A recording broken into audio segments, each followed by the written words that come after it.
belum semua orang nih tahu Hmm. papa ketemu mama tuh gimana gitu. Jadi Ini pertanyaan udah biasa nih. jadi kalau bisa diceritain Pak dari awal ketemunya di mana, terus jatuh cintanya gimana gitu. Waktu itu Papa mengharap menara itu laki-laki lah. Karena dua yang awal sudah wanita. Mhm. Papa harapkan lahir seorang laki-laki yang bisa menjadi teman Papa nantinya untuk bisa ke sholat, misalnya ke masjid, dan segala macamnya.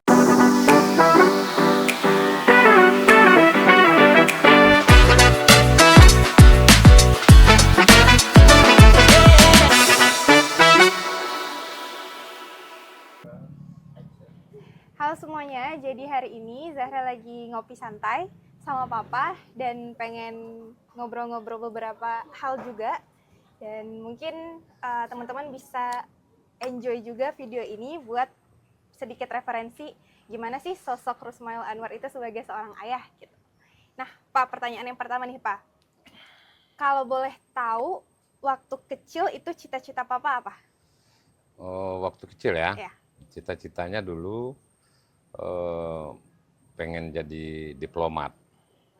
pengen jadi diplomat. Ya, Terus cita-citanya. ceritanya sampai tiba-tiba belok ke sini gimana, Pak? Ya karena kemampuan ekonomi orang tua saat itu, karena punya saudara yang banyak juga, karena kami 9 orang bersaudara, dan karena keterbatasan daripada anggaran yang orang tua miliki, maka maunya mereka kita masuk aja ke IKI Padang, karena lebih cepat mendapatkan pekerjaan. Nah untuk itu cita-cita jadi diplomat itu terpaksa kita kubur aja, begitu. Tapi sedih nggak, Pak? Um, Awal-awalnya sedih, pasti sedih juga ya, karena tidak ada kesesuaian. Tetapi akhirnya mau tidak mau kita harus menjalani juga, karena kita juga harus memperhitungkan bagaimana adik-adik juga harus kuliah dan segala macam. Oke. Nah, terus menurut papa, karir yang papa jalani sekarang itu udah karir yang tepat belum? Ada kayak semacam penyesalan gitu nggak, Pak? Enggak, karena semuanya kan tergantung garis hidup dan takdir juga. Artinya hari ini kita menjalani saja. Nah, kita juga tidak pernah menduga bahwa akan terjun ke dunia politisi ini. Walaupun pada awalnya kita memang ingin berkarir di bidang diplomasi. Nah, tapi karena ketentuannya harus seperti itu, ya kita ikuti saja. Oke, mungkin itu kalau gambaran soal karir ya, Pak. Ya. Kalau misalnya dulu waktu papa kecil, itu papa punya sahabat nggak? Oh ya pasti, setiap anak-anak seperti anak-anak zaman kini, tapi beda ya dengan anak-anak zaman kini. Kami kalau bersahabat dulu seringnya ngumpul, tetapi tanpa janjian bisa bertemu di suatu tempat yang biasanya itu sudah menjadi tempat pertemuan. Ya, misalnya kita main kelereng, main gundu atau main mobil-mobilan, nah ada satu tempat di sana. Jadi tidak harus kirim pesan WA, harus telepon dan segala macamnya, karena teknologi saat itu kan belum ada. Terus sampai sekarang tuh masih kontak-kontakan nggak, Pak? Oh ya, sangat sering sekali. Nah karena itu teman kecil ada 3 orang, dan alhamdulillah sampai saat ini kita masih menjaga persahabatan itu. Dan kami saling menjaga perasaan, saling melindungi, dan juga saling bantu-membantu lah. Seperti itu. Sahabat kecil yang mudah-mudahan hendaknya tetap akan menjadi sahabat sampai kapan-kapan. Amin. Kalau berdasarkan info yang didapat nih, papa tuh waktu kecil bandel katanya. Bener apa bener? Dan kalau bener, kira-kira ya ceritain juga ke teman-teman gitu. Biasa, kenakalan anak-anak, semua anak-anak itu kan punya maunya punya. Enggak. Arah enggak. Ada hal-hal yang harus mereka lakukan karena ada juga keinginan try and error ya. Nah untuk itu biasa kenakalan itu mungkin juga disebabkan oleh mencari identitas diri ataupun hal-hal yang lainnya. Yang pokoknya kita mau coba dulu bandel-bandelnya itu. Dan alhamdulillah bandel-bandel di saat muda itu ternyata memberi referensi tersendiri pada hari ini. Artinya kita lebih jauh mengenal apa yang salah, apa yang benar, apa yang boleh, apa yang tidak boleh.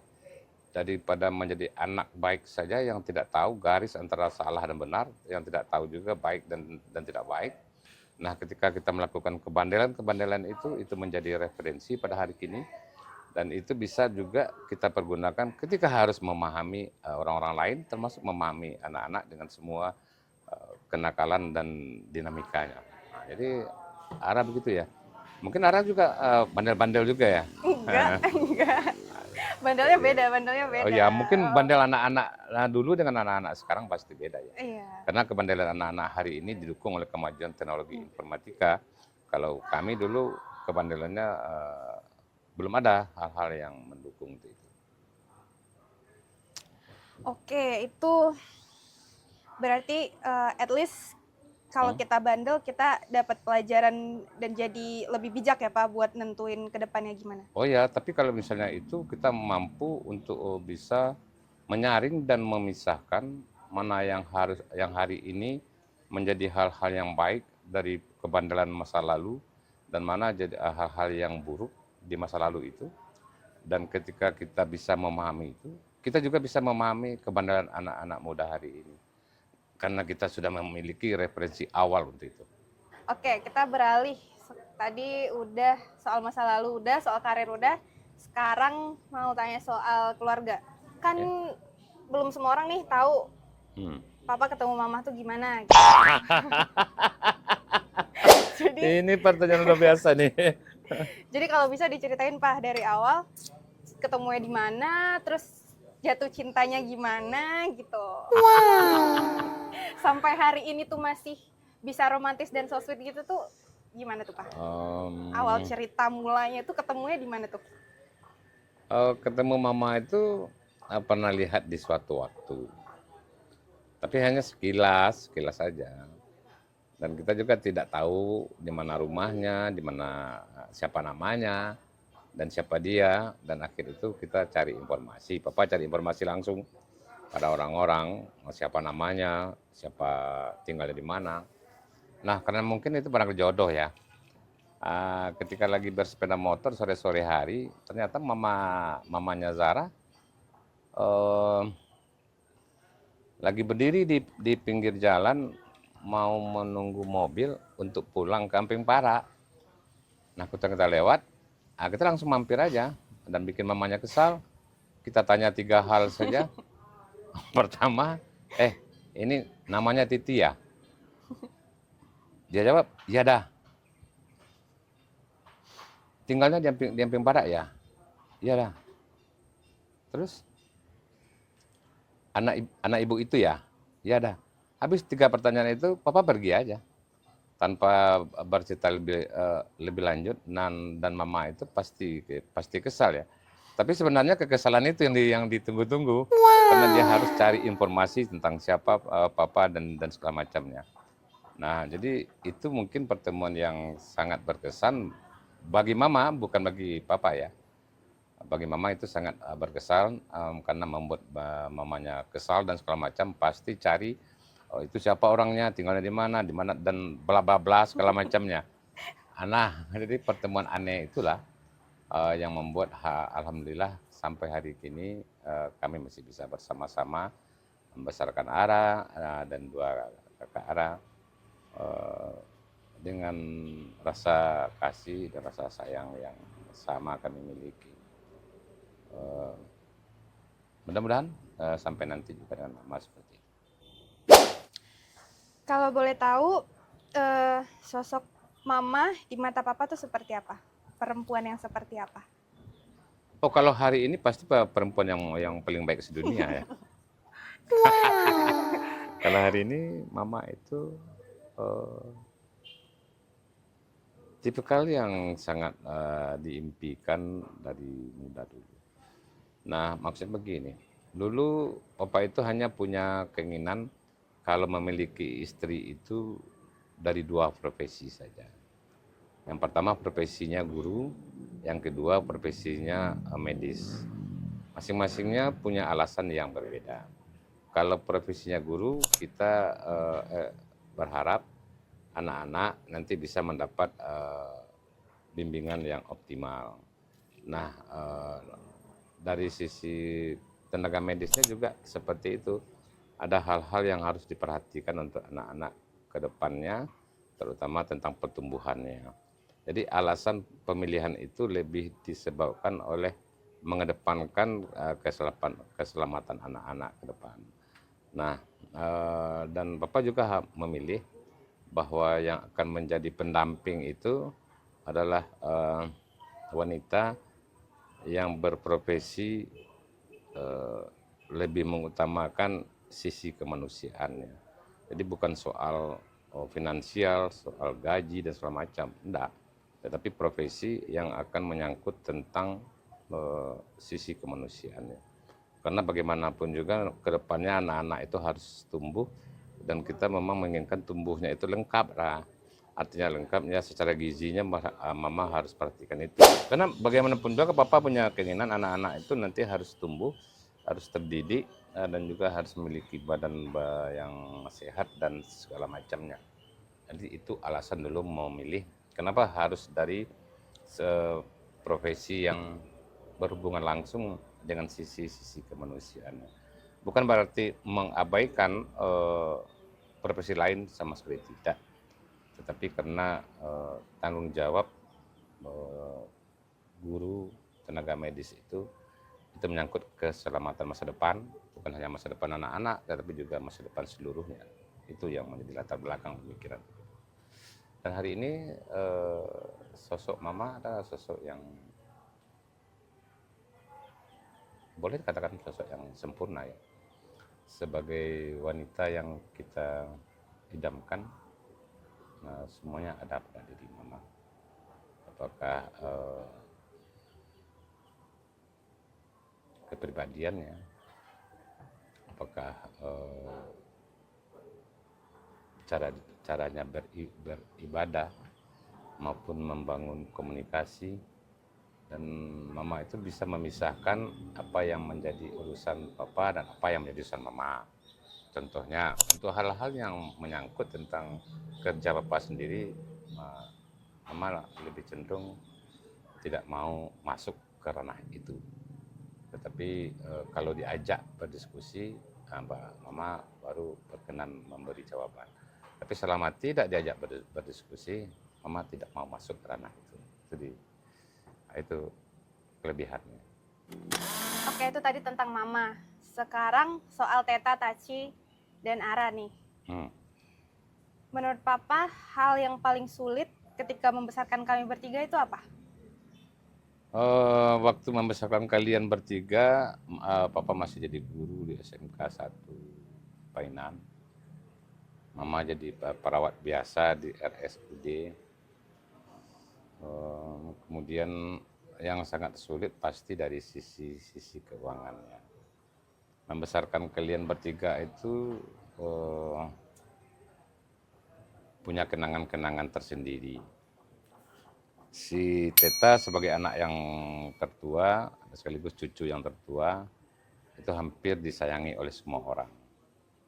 Dari semua keluarga besar kita itu maksudnya. Tetapi dia baik, waktu kecilnya baik, patuh dan penurut. Kalau si Taci ini lain lagi ceritanya. Taci ini yang memaksa mamanya harus jadi juragan mangkuk pagi hari. Kenapa tuh, Pak? Karena si Taci ini minumnya nggak bisa minum air putih, dia selalu minum susu. Nah, dengan kondisi keuangan yang sangat terbatas, karena waktu itu kami baru saja menikah, dan menikah itu juga minta bantuan kepada lembaga keuangan untuk membiayai semuanya. Jadi gaji juga harus, kami berdua harus dipotong gajinya. Nah, tapi karena si Taci ini minumnya hanya bisa minum susu, mamanya coba menipu, dikasih botol susu tapi isinya air putih. Si Tacinya lempar air botol itu, dia bilang ini bukan cucu, ini air katanya. Nah, untuk memenuhi kebutuhan susunya si Taci itu, sehingga mamanya harus jualan mangkuk pagi-pagi hari. Dan mangkuknya itu dititipkan di Pemda Pesisir Selatan pada waktu itu. Nah, dari jualan-jualan seperti itulah untuk kebutuhan susu si Taci ini bisa terpenuhi. Pagi dia udah bangun, jam 4 pagi dia udah bangun bikin adonannya, terus dia sholat subuh dan bikin mangkok itu. Habis itu diantar juga ya, diantar ke Pemda, dan semuanya kami jalani itu untuk kalian semua.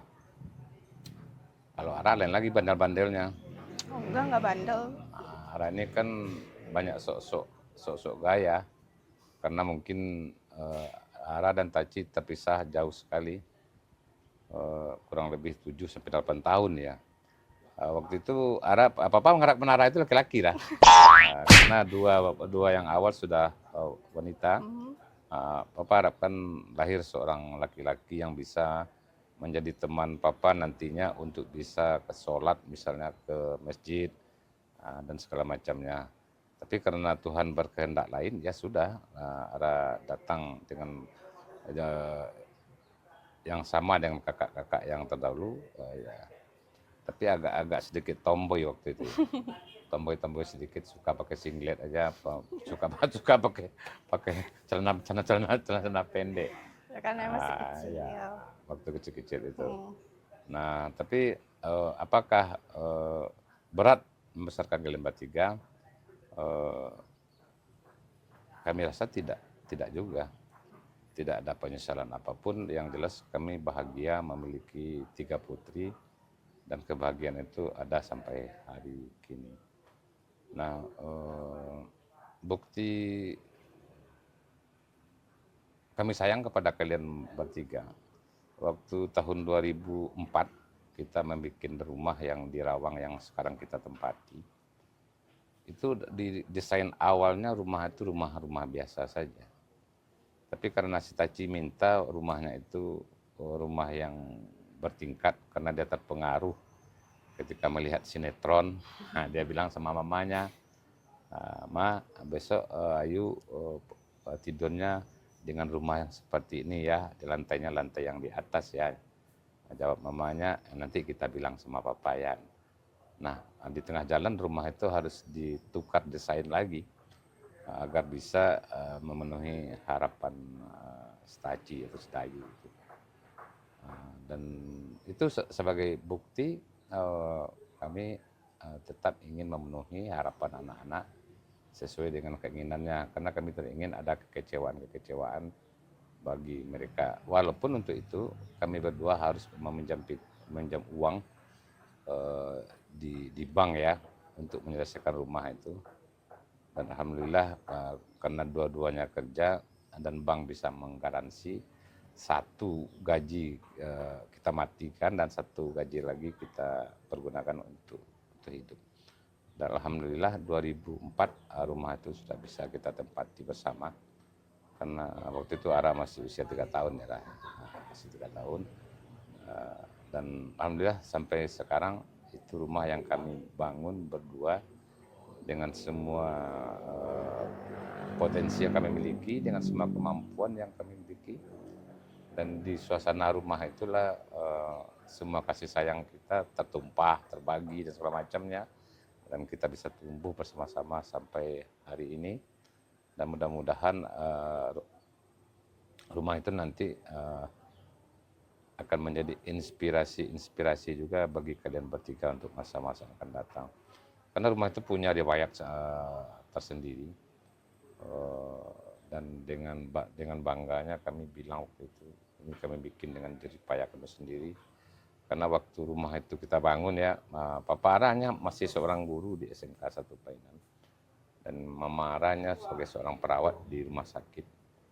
Tapi semua orang kaget juga seorang guru dan seorang perawat bisa bikin rumah yang seperti itu. Tapi orang tidak pernah tahu bagaimana susahnya. Perjuangan di balik itu. Ya di balik semua itu orang tidak tahu. Dan kami menanggung semua beban itu dengan satu tujuan saja. Tidak ada kekecewaan bagi kalian. Seperti harapan Dayu, dia pengen tidur di lantai atas. Ya alhamdulillah waktu dia masih gadis dan remaja, memang itu kamar tempat tidurnya seperti yang disampaikan ketika dia berbicara dengan mamanya menonton sinetron. Barangkali itu. Jadi rasanya sangat lega ya Pak ketika berhasil memenuhi permintaan dari ketiga putrinya ini. Oh, sesuai dengan kemampuan yang ada, alhamdulillah iya. Karena jangan sampai ada yang terganggu, ada yang secara mentalitas jangan sampai ada yang rusak.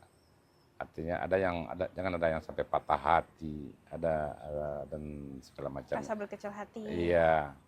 Dan sepanjang itu bisa Papa dan Mama lakukan, insya Allah tetap kita upayakan. Nah, begitu. Sekarang ada nih, waktu itu sempat viral foto Papa lagi naik taksi.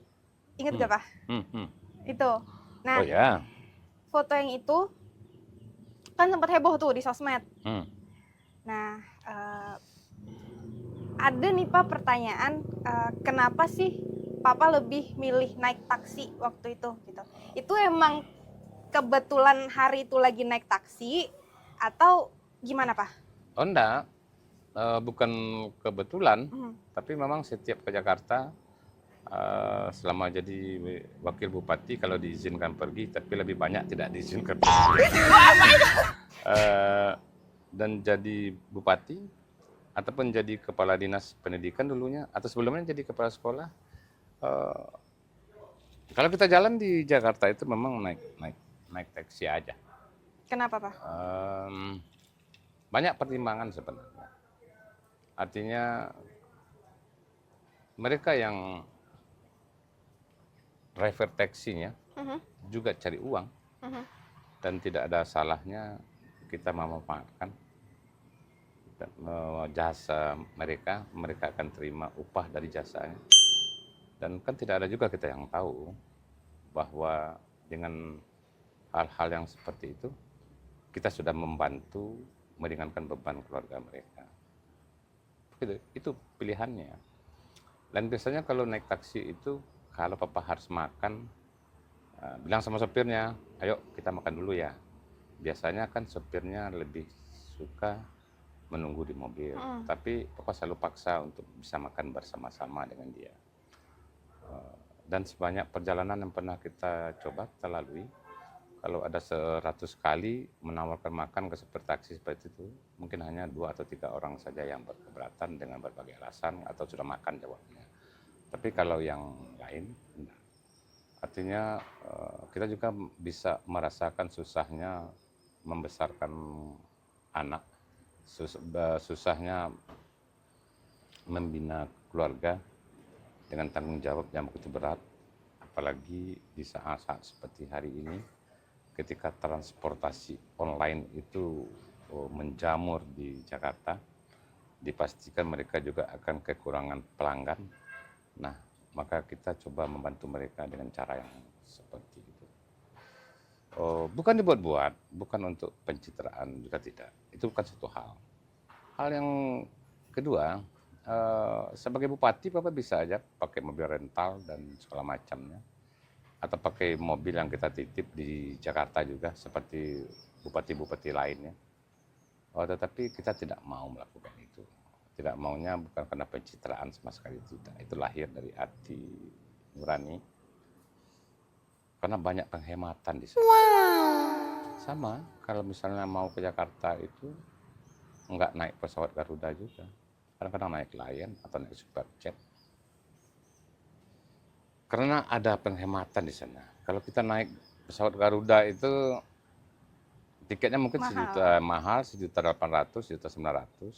Tapi kalau naik Lion, naik Superjet mungkin hanya di angka 1.100.000 saja. Tapi orang kan selalu saja punya anggapan bahwa ada selisih di sana. Ketika ada selisih ongkos itu orang pasti berpikir bahwa uangnya masuk kantong. Itu jelas tidak.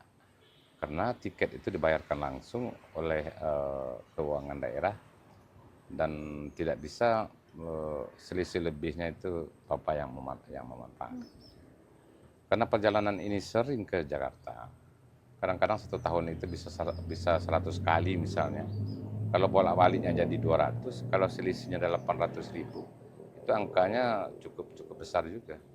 Angka yang sebesar itu kan bisa menambah anggaran belanja daerah kita untuk menambah jalan-jalan yang mungkin perlu kita cor, perlu kita perbaiki atau ada irigasi. Itu yang kita lakukan. Sama tidur di Jakarta juga tidak di hotel-hotel yang berbintang, di hotel-hotel yang biasa aja. Pokoknya bisa tidur ya sudah. Karena waktu remaja dan bujang-bujang dulu tidurnya juga sembarang-sembarangan aja. Ada tidur di pelanta juga, ada tidur di pinggir pasir juga, ada tidur di pondok juga, nggak karuan-karuan aja. Nah, jadi masalah tidur itu adalah masalah mata, bukan masalah tempat. Tapi masa tidur tempat yang bagus itu belum tentu memberikan tidur yang nyenyak. Tetapi kita bisa tidur di manapun yang kita beli, bukan tempatnya. Karena tidur itu tidak bisa dibeli, tempatnya yang bisa dibeli. Kalau misalnya kita tidur di mana saja, tertidur, ya semua beban, semua pun hilang. Apakah itu di hotel berbintang, apakah itu tidur di pelanta, sama saja. Semuanya kan terjawab itu. Tidur di hotel berbintang, begitu kita tidur, semua beban pemikiran hilang. Tidur kita di pelanta, begitu kita tertidur, semua beban pemikiran kita hilang. Jadi yang kita beli itu sebenarnya hanya tempat, bukan tidurnya. Karena tidur tidak bisa dibeli. Nah, kadang-kadang di atas mobil kan juga kita bisa tertidur. Nah, kenapa harus tidur di hotel yang mahal-mahal? Karena semua perjalanan Papa sebagai bupati ya, itu pasti ditanggung oleh APBD Pesisir Selatan. Papa tidak mau menikmati itu semua untuk kesenang-senangan, sementara kebutuhan-kebutuhan masyarakat lain masih banyak yang perlu kita jawab. Tapi kalau orang berbicara itu sebuah pencitraan, itu urusan mereka. Tapi itu lahir dari keinginan kita, keinginan Papa sendiri ya. Karena memang maunya Papa untuk menerima amanah ini, memberikan sesuatu yang bermanfaat dan terbaik untuk masyarakat pesisir selatan ini. Bukan untuk mencari kesempatan, apakah mencari kesempatan untuk semua kesenang-senangan, untuk mencari semua kemewahan-kemewahan. Oh tidak seperti itu. Kalau orang berpikiran seperti itu biasa-biasa aja dah. Tapi kan mereka kan juga tidak tahu bahwa latar belakang Papa ini seorang guru dah. Mengajar itu 23 tahun. Dan menyampaikan pola hidup kesederhanaan itu kepada semua siswa yang pernah Papa ajarkan. Dan Papa juga sendiri tidak ingin mengkhianati, mendustai apa nilai-nilai yang pernah Papa ajarkan kepada mereka. Kalau hal yang seperti itu dilakukan hari ini, itu namanya sama saja mengkhianati profesi yang Papa jalani kurang lebih 23 tahun.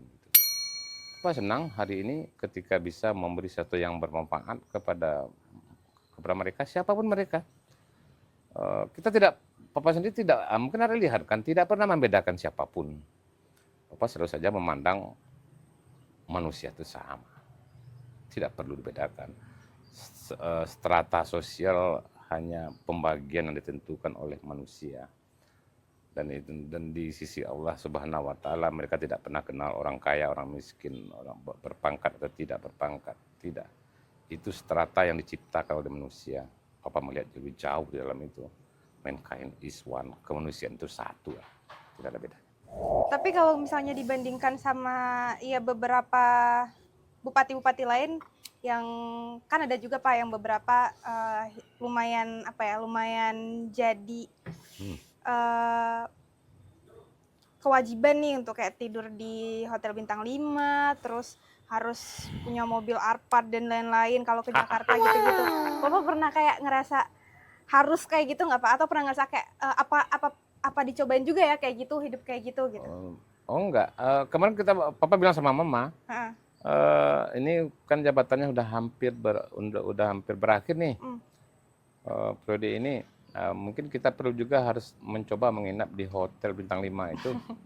Tapi mama jawabnya lain lagi. Apa? Jawab mama, emangnya papa tahu cara check-innya dan segala macamnya. Jawab ya enggak. Jawab nggak tahu orang kali. Kalau nggak tahu tidur yang tempat biasa aja.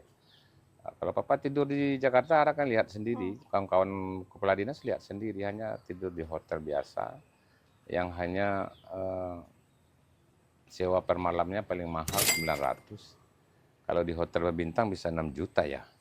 Bisa 6 juta, bisa 7 juta. Buat apa Baru semalam ya, boros-boros? Pak? Iya, baru semalam. Buat apa boros-boros kayak gitu? Yang membebani juga pasti keuangan daerah. Tapi orang boleh saja tidak percaya dengan hal-hal yang seperti itu. Karena papa sangat memahami ini adalah amanah. Amanah yang harus dipertanggungjawabkan kepada Allah Subhanahu wa taala. Tidak perlu kamuflase di dalamnya, tidak perlu cari pencitraan di dalamnya. Kalau sesuatu yang baik itu berarti bagi orang lain, ada nilai kebaikan di sana, itu tidak urusan orang untuk memuji papa dan segala macamnya. Itu urusan Allah Subhanahu wa taala untuk menentukan apa yang terbaik buat papa sendiri. Nah, semua yang papa lakukan hari ini, papa berharap juga anak-anak papa bisa juga melakukan hal yang sama. Memandang orang itu jangan dari sisi strata sosialnya, tapi lihat sisi manusianya. Tidak ada satupun yang membedakan, hanya karena kesempatan yang berbeda yang kita nikmati. Itu saja, selainnya sama. Apakah kecil, apakah udah dewasa, apakah kaya, apakah miskin, kita tetap beri perlakuan yang sama. Bapak tidak pernah lihat strata sosialnya, tapi tetap melihat sisi manusianya sebagai hamba Allah, sebagai makhluk Allah juga, yang berhak mendapat perlakuan yang sama untuk itu. Begitulah. Jadi juga nanti ke depannya seperti itu. Jangan pandang orang itu dari sisi yang lain. Jangan. Tidak boleh seperti itu. Semua kita ini sama. Mungkin hanya hari ini kita yang punya kesempatan. Siapa tahu di kesempatan lain, di waktu yang lain mereka juga akan punya kesempatan yang sama. Karena hidup ini selalu berganti. Hari ini kita, mungkin besok bisa mereka. Nah, kita harus memaknai itu. Yang ketiganya, papa memaknai amanah ini sebagai bentuk pengabdian, sebagai bentuk tanggung jawab dan bentuk pengabdian. Dan papa memaknainya juga, tugas ini, kesempatan ini diberikan oleh Allah Subhanahu wa taala. Mungkin karena memang beberapa manusia itu ditugaskan untuk jadi khalifah di muka bumi dan harus bisa memberi manfaat pada siapapun. Sama. Tapi bagi orang-orang yang punya kepentingan berbeda pasti melihatnya dari sisi yang lain. Tapi itu tidak ada. Oke, itu tadi klarifikasi soal yang lagi viral-viral itu ya, Pak? Ya. Selanjutnya, yang sesi terakhir, Ara mau tanya soal Ara, Pak. Ya. Papa kalau ngelihat Ara, itu pernah nggak ngelihat diri Papa gitu? Kayak ngelihat diri Papa tapi dalam diri Ara gitu. Ada. Yang ada itu Kari Kapalo, Pembangkang. Nah, itu jelas itu. Itu representasi Papa dalam diri Ara itu. Makanya ketika Ara agak uring-uringan, apa lebih banyak diam karena apa tahu perangai Papa waktu kecil juga seperti itu. Papa juga mengerti bagaimana sulitnya ayah dan ibu dulu mengurusnya. Dan ternyata terjawab hari ini, kesulitan yang pernah dialami oleh ayah dan ibu mengurus Papa, ternyata hari ini pindah juga ke Papa ya, bagaimana ngurus anaknya yang bandel seperti Ara ini. Bandel banyak cincong dan segala macamnya. Tapi nggak bisa disalahin juga, Pak, kan turunnya dari Papa langsung soalnya. Iya, makanya kita sabar-sabar aja. Nah, kalau misalnya mamanya selalu bilang kayak gini, udah itu kan sama peranginnya ya udah tuh. Nah, udah, enggak usah dia papuan. Kira-kira seperti itu mamanya ngomong. Kalau misalnya agak berperilaku yang lain. Eh, Cuman gini aja, mungkin dari sisi bahasa agak sedikit berbeda. Kalian bertiga kan selalu ngomong apa itu bahasanya kasar dan segala macamnya keras. Itu tipikal orang pesisir selatan yang dibesarkan di pinggir pantai juga. Karena waktu kecil-kecil mainnya itu kan di pinggir pantai juga. Cari-cari ikan itu yang dijemur itu istilah mudanya dulu tuh mencacak badan namanya kan. Dan berbaur dengan orang-orang yang seperti itu, dengan masyarakat yang keras. Kemudian ketika SMP dan SMA itu bermain di pasar, di terminal bus, itu juga menjadi tempat penempaan yang keras ya. Sehingga kadang-kadang cara berbicara itu tidak selembut yang diinginkan. Kadang-kadang mama juga sering kesal, ngomongnya kasar, keras dan segala macamnya. Tapi lambat laun mama bisa mengerti bahwa papa itu orangnya seperti itu. Tapi tidak ada yang keluar dari hati. Pokoknya kepada kalian berempat dan mama juga ya pastilah pas sayang. Tidak mungkin lah semua hal-hal yang baik pasti akan papa ikuti. Tapi kalau hal yang ya tidak juga. Apalagi hari ini hadir si kecil sang penguasa di rumah itu. Pendekar baru, Arsyaka. Ya, pendekar baru itu datangnya seperti pemberani yang luar biasa. Ya, karena Papa menginginkan Ara dulu seorang anak laki-laki, alhamdulillah Kaci memberi anak laki-laki. Makanya dia menjadi penguasa baru di rumah itu, menjadi pendekar baru di rumah itu. Pemegang tahta tertinggi di rumah saat ini Arsyaka namanya. Wah itu luar biasa itu. Yang sering jewer telinga kuping papa juga ya. Sering pukul katanya. Pertanyaan terakhir Pak, ada saran nggak Pak kira-kira dari Papa buat Ara? Karena Ara umurnya masih muda nih, ada nggak hal-hal yang pengen Papa sampaikan selama ini tapi mungkin belum tersampaikan gitu? Oh ya, hidup itu harus berarti ya. Berarti itu bukan hanya untuk diri sendiri, tidak hanya berarti untuk keluarga juga. Tapi harus berarti untuk semua orang. Apapun yang terbaik yang bisa kita berikan kepada orang harus dibantu. Karena semua orang tidak memiliki kesempatan yang sama. Ketika kita diberi kelebihan oleh Allah Subhanahu wa taala, kelebihan itu kita pergunakan semaksimal mungkin bantu orang ya. Nah, harus untuk membantu orang. Kenali seluruh masyarakat ini. Lihat bagaimana mereka menjalani keseharian dalam hidup. Pasti bebannya berat. Mayoritas peserta bebannya itu berat sekali. Kalau kita memiliki satu, bisa memberi, beri saja. Bisa membantu, bantu saja. Jangan harapkan balasan apapun. Jangan meminta apapun kepada sesuatu yang pernah kita berikan. Satu hal saja. Seperti agama kita mengajarkan dah. Setiap kebaikan itu ada catatannya di sisi Allah Subhanahu wa taala. Jangan pernah meminta kepada Allah terlalu lebih secara berlebihan. Allah lebih tahu apa yang beliau berikan terhadap semua kebaikan yang pernah kita perbuat terhadap makhluknya, bukan hanya terhadap manusia, tapi terhadap semua makhluknya. Dan Allah akan memberi jawaban untuk itu, dan akan memberi nilai untuk itu, dan pasti akan memberi balasan. Satu cerita tambahan. Orang boleh saja berpikir ketika Papa bikin rumah bisa berlantai 2, rumah pertama yang berlantai 2 di daerah Rawang. Dengan pekerjaan sebagai guru SMK 1 Painan. Mama Ara sebagai perawat. Tapi karena kita punya teman, ada saja yang membantu pasirnya, ada yang membantu batunya, ada juga kawan yang bantu kayunya. Kalau tidak punya uang, tidak bisa seperti itu, ada yang bantu dengan tenaga. Karena dengan rumah yang seperti itu, dengan pekerjaan papa dan mama berdua pasti tidak bisa bikin itu. Dan itu datangnya tidak diminta-minta. Artinya ketika kita pernah memberi bantuan pertolongan pada seseorang, dan Allah itu pasti mencatatnya. Dan itu menjadi tabungan bagi kita. Ketika mereka terpanggil untuk bisa bantu kita, mungkin akan datang waktunya. Kita hanya menunggu saja.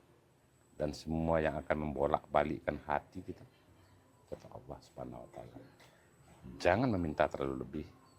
Jangan berharap terlalu lebih. Begitu kita berikan sesuatu, jangan pernah menghitung lagi. Lepaskan dari pikiran kita. Serahkan saja semuanya pada Allah Subhanahu wa taala. Dan Allah yang paling tahu apa yang akan beliau berikan untuk semua kebaikan yang ditaburkan. Yakinlah dengan hal seperti itu. Ketika orang-orang di sekitar Rawang itu heran bagaimana papa bisa membeli gula, mama bisa membeli gula dengan kawan-kawan yang sebanyak itu datang ke rumah. Orang-orang tetangga-tetangga yang bingung, itu Cian dapat uang dari mana untuk beli gula sebanyak itu, beli kopi sebanyak itu. Tetapi semua rezeki itu Allah yang selalu mengaturnya. Allah yang maha kaya ya Pak. Ayo, Pak, itu pasti ada pasti. Nah, itu juga harus menjadi catatan sendiri. Karena ada kemungkinan dengan usia yang hari ini 23 tahun akan memiliki perjalanan cukup panjang ke depan, akan berinteraksi dengan masyarakat juga, dan bersosialisasilah dengan baik. Jadilah orang-orang yang berguna. Kalau bagi Papa bukan tuntutan seperti ini, berguna bagi kedua orang tua, bukan seperti itu. Papa lebih menekankan Ara dan kakak-kakak Ara berguna bagi masyarakat ini, berguna bagi agama kita, berguna bagi negara kita. Kalau untuk Papa dan Mama dengan pensiun yang diterima hari ini rasanya cukup. Kalau secara materi, tetapi kami yang tua-tua ini kan perlu juga mendapat apresiasi dari anak-anaknya, karena kalau kami berdua, kalau kalian pergi semua, kami tinggal berdua di rumah itu rasanya sepi-sepi sekali. Makanya Papa dan Mama menginginkan Taci harus tinggal bersama kita, karena sang penguasa itu menjadi pemanggil rindu bagi siapapun untuk kita tetap pulang ke rumah. Itu, ya Raya. Oke, itu pertanyaan terakhir tadi Pak. Dan mungkin sekian dulu teman-teman buat podcast kita siang hari ini. Nanti kita bikin part 2 lagi nggak nih Pak? Kalau teman-teman minta ya. Oh iya. Ya kalau teman-teman minta nanti kita adain part 2. Dan mungkin buat teman-teman yang mau nanya-nanya bisa nanya di kolom komentar dulu. Nanti kalau banyak kita bikin part 2-nya lagi buat jawabin pertanyaan teman-teman. Oh, sebenarnya banyak hal-hal yang harus disampaikan. Bukan hanya untuk Ara, tetapi juga untuk masyarakat pesisir selatan. Nah, kalau orang hari ini bilang kan kalau Papa turun ke lapangan itu sendiri dan segala macam, Papa kan punya pikiran yang aneh juga yang tidak bisa dipahami oleh semua orang. Artinya Papa kan pengen jabatan bupati hari ini itu kan diberikan oleh masyarakat pesisir yang orang banyak ini. Makanya ketika Papa turun ke bawah, Papa tidak mungkin pamerkan jabatan ini, karena mereka yang memberi tidak mungkinlah memamerkannya kepada orang yang memberi. Makanya Papa datang ke bawah itu seperti biasa-biasa saja. Tidak ada yang boleh berubah. Harus Mail Anwar ketika jadi guru dan hari ini jadi Bupati Pesisir Selatan harus tetap konsisten dalam bentuk tindakan dan perilaku yang sama. Tidak boleh berbeda. Itu. Oke, siap. Gitu ya teman-teman. Jadi terima kasih udah nonton dan sampai ketemu.